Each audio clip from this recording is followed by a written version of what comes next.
100% ಒಂದು ಅವಾರ್ಡ್ ಅಂತ ಮಾತಾಡಿದ್ರು.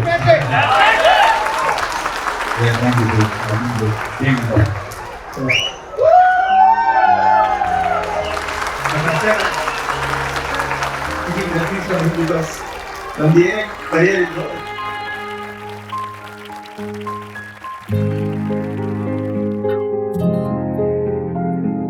source of relief, source of learning. ಎಲ್ಲರೂ ತುಂಬಾ ಇಷ್ಟ ಆಯ್ತಾ? ಎಲ್ಲರೂ ರಿಯಾಕ್ಷನ್ ನೋಡಿ ನಂಗೆ ತುಂಬಾ ಖುಷಿ ಆಗ್ತಾ ಇದೆ. ನಾವು ಆಕ್ಟ್ ಮಾಡಿರೋ ಸಿನಿಮಾಗಳಿಗೆ ಒಂದು ಚಪ್ಪಲಿ ಸಿಕ್ಕಿದಾಗ ಅದೊಂಥರ ಖುಷಿ. ನಾನು ಬರೀ ಪ್ರೊಡ್ಯೂಸ್ ಮಾಡಿರೋದು. ನನ್ಗೆ ಇಲ್ಲಿ ಖುಷಿ ಏನಂತಂದ್ರೆ ಒಂದು ಪರಮಾಣಿ ಹೊಂದಿರುವಂತ ಪ್ರಾಡಕ್ಟ್, ಇನ್ನೊಂದು ಚಾನ್ ಮಾಡಿರುವಂತ cinema.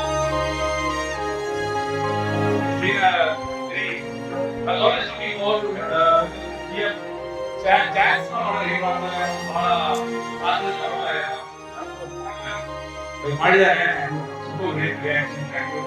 I'm sure actors have done fabulous job. It's not only for writers, the actors, technicians, ಎಲ್ಲರೂ ಪರಮಾನ ಕ್ರಿಯೇಟ್ ಮಾಡಿದಾರಲ್ಲ, ಇಟ್ ಇಸ್ ಮ್ಯಾಜಿಕಲ್. ನಾನು ಯೂಶಲ್ ಜಾಸ್ತಿ ಮಾತಾಡ್ತೀನಿ. ಸೊ ಒಂದು ಬಿಕಾಸ್ ಆಫ್ ರಕ್ಷಿತ್ ಸರ್, ಇನ್ನೊಂದು ಪರಮ, ಇನ್ನೊಂದು because of film team.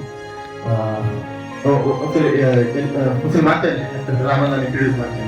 Because this film is not made by one individual, and by team ಅಂತ ಇತ್ತಲ್ಲ, ಟೀಮ್ ಪ್ರತಿಯೊಬ್ಬರಿಂದ ಆಗಿರೋ ಸಿನಿಮಾ ಇತ್ತು. ಅದ್ರ ಒಬ್ಬರಿಂದ ಈ ಸಿನಿಮಾ ಆಗ್ತಾ ಇರಲಿಲ್ಲ.